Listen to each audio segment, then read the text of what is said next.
This trade market is going to be insane. Every single big market team is currently looking for starting pitching. The Red Sox want pitching, the Cubs, Mets, Yankees, Dodgers, Cardinals, and more. There's only so many players in the free agent market, which leads me to believe that the trade market is going to be heavily utilized this offseason. Not just big markets making trades, but also the small market teams getting pretty involved in the mix of things. The first trade target is Christian Yelich. Yelich was an MVP level player in his first 2 years with the Brewers, but after 2018, he took a massive nosedive for the worse. He looked awful offensively and defensively.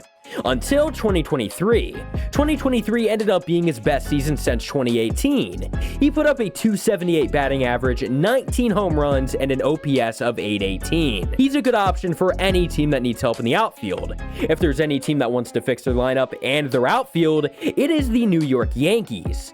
They would have to take on some of his contract, yeah, that part sucks, but it's still a good option for the Yankees. In fact, if he was on the team last year, he would have had the highest OPS on the team outside of Aaron Judge. This trade could also be great for the Yankees, considering that they are in dire need of a lefty. I mean, seriously, their lineup is very bad when it comes to the lefty-righty mix. It's also being reported that the Yankees are in on Corbin Burnes, so what I wonder is, will they side with getting Burnes in this trade over signing a free agent? I think it could make sense, therefore the Yankees get back Yelich and Corbin. The Brewers, on the other hand, would be getting prospects in return for this trade, but it isn't just Yelich and Burnes that they plan on trading this offseason. Reports are is that the Brewers plan on having a fire sale. What that means is a player like Willy Adames is going to be traded. Adames is one of the top power-hitting shortstops in the game, and with a weak shortstop class, teams will cater to Adames. If you ask me on the teams that have a weak side on the shortstop end of things, there's one team that stands out more than anything: the LA Dodgers. The Dodgers were throwing players into the lineup that were doing nothing for them last year. LA is likely going to be the most active team this offseason from trade to free agency. And if they went ahead and did this, I do believe that they would have to send a few prospects to the Brewers. But Adames could definitely be sent to play in the West Coast, and it would be just a great move all around from both sides. And another team that plans on trading away all their guys is the Chicago White Sox. They failed to rebuild, like really hard. So it's time for another rebuild, and it all starts with trading away Dylan Cease. Cease is one of the top pitching targets in the trade market. At the trade deadline, teams were all over him, but ultimately he did stay with the Chicago White Sox. It's hard to imagine him staying with them next year, especially after we've seen reports saying that they plan on listening to trade offers. There's definitely going to be a team that pays a lot of trade value for Dylan Cease, and I imagine that team being the Cincinnati Reds. It's no secret that the Reds plan on adding talent this offseason.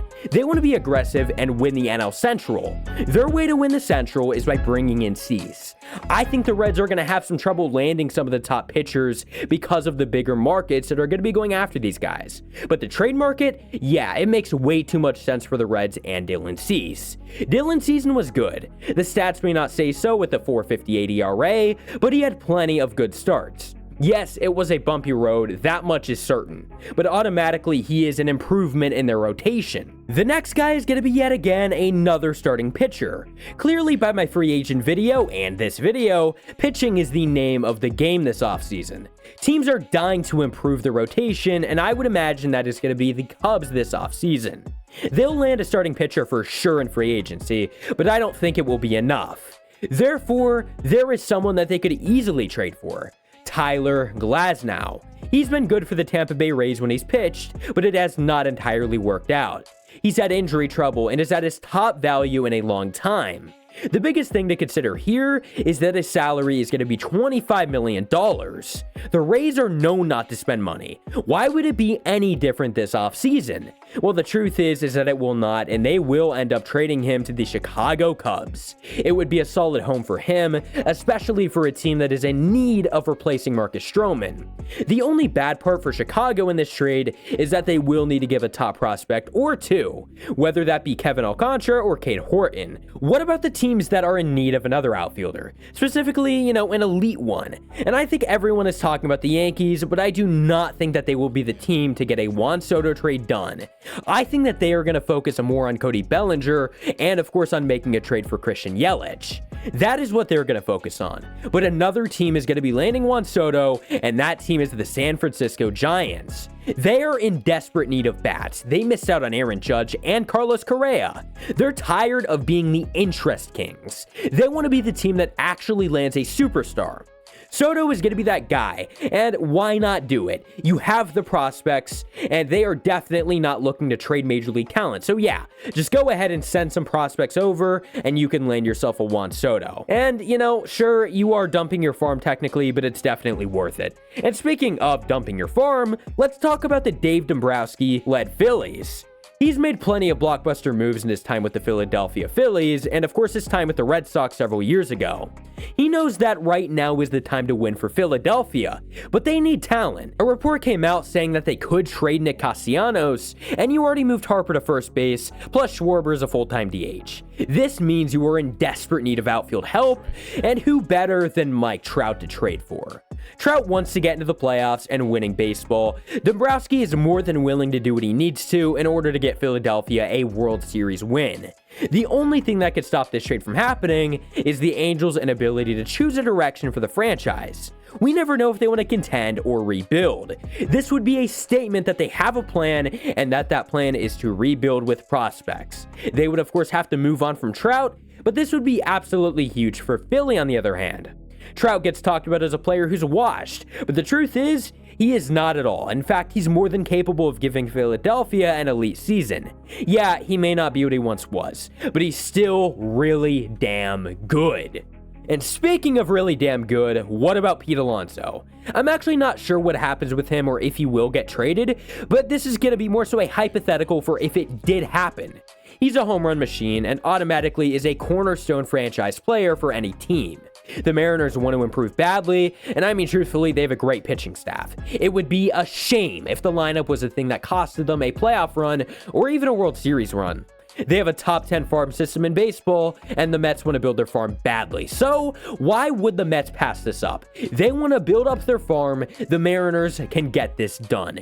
Yes, you have to send top prospects over, but it will all be worth it. And when you think of a team that has to make stuff happen, there's another team that comes to mind. One of the youngest teams in baseball who won more games than any team in the AL. The Baltimore Orioles. The Orioles did a lot in 2023, yet they did not do enough to win a single playoff game.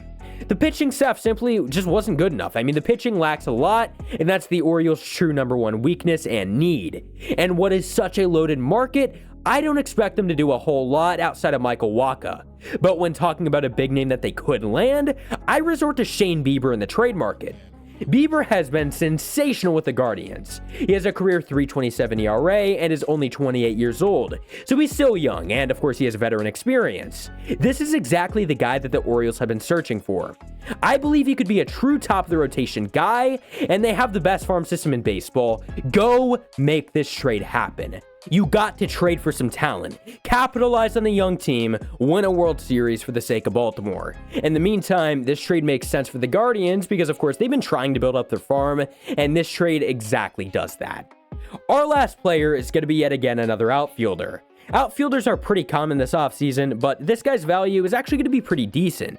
Alex Verdugo. Verdugo's been great with Boston, or I guess not great, he's been good, but hasn't been able to take the leap to the next level. Boston has several outfield options right now, and it just makes sense for them to trade him away in a contract year.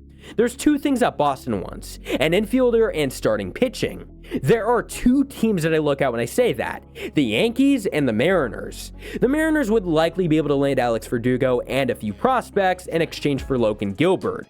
The reality of this could make sense for both sides, but if Boston were to take the infield option over a pitcher, then it could make sense for the one-for-one deal featuring Gleyber Torres, the Yankees, and the Red Sox. This would be really interesting.